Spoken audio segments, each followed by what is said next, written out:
I'm reacting to this video. We very quick one. Obaso no share edi okwe anim tentem. Yentie video we mu nsam mule munti. Ensam a onabo Kennedy ohene Japan wo eka na bi. Ana papa yi so eka. Na wakoye osofo nti no mana akoye anwasem kakra. Mule mu mientie ensam a wo ka no. Obetimi do comment nso agu am yakenkan.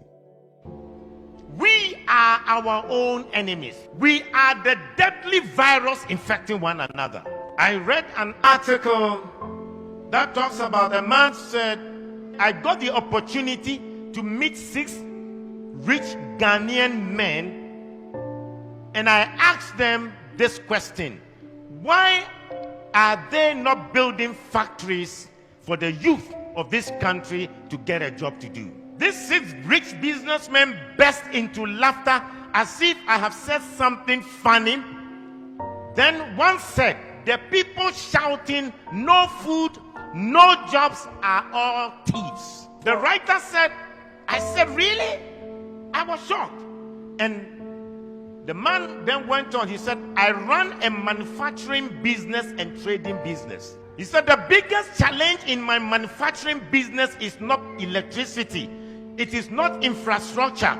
The biggest challenge is getting honest staff. Everyone we hire appears to be on a mission to steal as much as possible.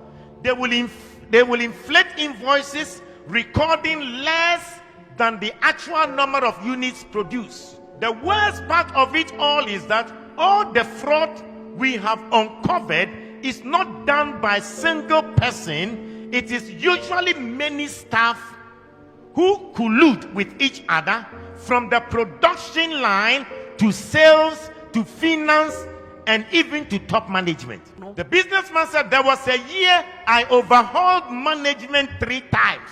I now use Indian expatriate management. So competent, so honest, and so straightforward.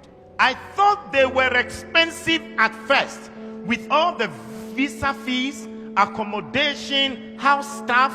But now that the losses due to staff theft have been reduced to a minimum and efficiency increased, the Indian management has turned out to be cheaper than the previous African Ghanaian management. Now all sensitive positions involving money go to Indians.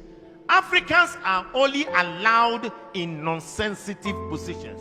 This is what the businessman further said. I used to criticize indigenous African companies like Dangote Group that hire so many Indians when there are many unemployed Africans. But now I understand their painful decisions. He said, my biggest challenge in the trading business is the same. In other words, he has a trading shopping business, and he said, it is getting honest staff. The form of trading occurs in open market and involves staff having access to huge sums of money running into few millions. I know how much I pay to security companies to provide the escort for the staff, not to prevent robbery, but to ensure that the staff will go straight to the bank and will not run away with the money. This money spent on security companies is even enough to be declared as profit. He said we have to spend a CCTV, biometric scanners, and other things that wouldn't be needed if the staff weren't looking for opportunity to steal. He said it got so bad at a point that my own criteria for employing a staff was no longer competence or certificate, but honesty. At least competence and skills can be learned, but once you are dishonest, you are dishonest. He said we always complain of the economy and how there are no jobs. I know people abroad who would have loved to set up job creating businesses in Ghana, but they can't because they can't get a trustworthy person to manage the business. He said, I know people in Ghana with so much money, they want to start factories and other job creating businesses, but they can't because they are occupied elsewhere and they can't get any trustworthy person to run the business. Instead of investing in the real sector and creating jobs, they would rather buy treasury bills and keep their money than opening a business to employ Ghanaians. He said Dangote can open a shop and businesses in every African country in this world, but the problem is that they can't find good people and honest people to manage. He said their biggest problem is top government officials, the dishonesty between government officials that is preventing Africa to become better. He says start a small farm, and they start a small poultry farm, and they will steal the eggs. He said if they don't steal the eggs, they will intentionally kill the chicken and the fowls, and then they will ask you if they can take it home.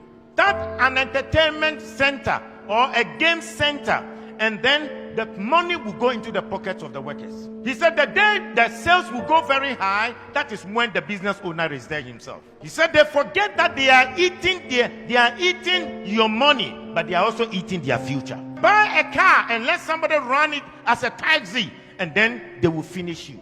Start a restaurant, and the people will take half of the foodstuffs into their house for food.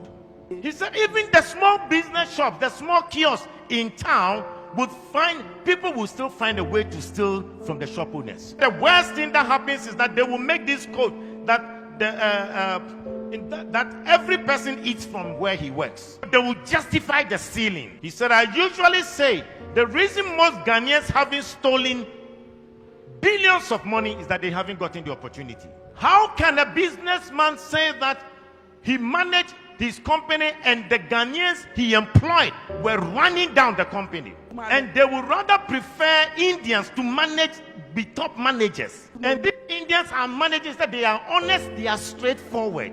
The Indians are not Christians, but most companies in Africa have trusted them because they can run their companies very well. 70% of the population are Christians here in Ghana. 17% or 16% are Muslim. You put that together, over 92% of the people in Ghana are religious. So you ask yourself the question, what is the use of going to church? What is the use of their being religious? And yet Hindus who are not Christians are more straightforward and honest to sustain a business than the people who come to church on a Sunday. We are our own enemies. The businessman said, you wonder why there are no jobs? The people you meet them on the streets, if they are asking for a job, you employ them today. Tomorrow they will run your company down. You employ members from your church and they will destroy your business for you. We are the Judases, betraying one another. We are our own. We are. Wow, serious message pana papa no edi ato form sa no we say ye nyina ye hu we are our own enemies now. Work and very true that they work nipa 92% and work Ghana omo ye religious for and so krono e ba ye nyina omo ana ebo ade chi a omo ni gu aso de mo ye here baba edwa urade asum me pa adwuma mpe onya adwuma no so okọ akowia enso broni adwuma no no ti krofoforo so ya onwia no because ho ye monitor but obani krom Ghana na wote kasa ne nua Ghana ne abi adwuma na ho na opuso owia no gu adwuma no na asofo ye ka ho asem say ne na mo ba den wa so dem ko ba so dem a wo ba betie ensem a Nyankopon no se wo mfa onam no so nka nkyerɛw ne fatu wo hofo fa bobra na wo kotie we ko wia de ne se kro no preaching na mo kotie ana asesen so fo na kasa betima share program do comment nso go am ya kenkan ye da se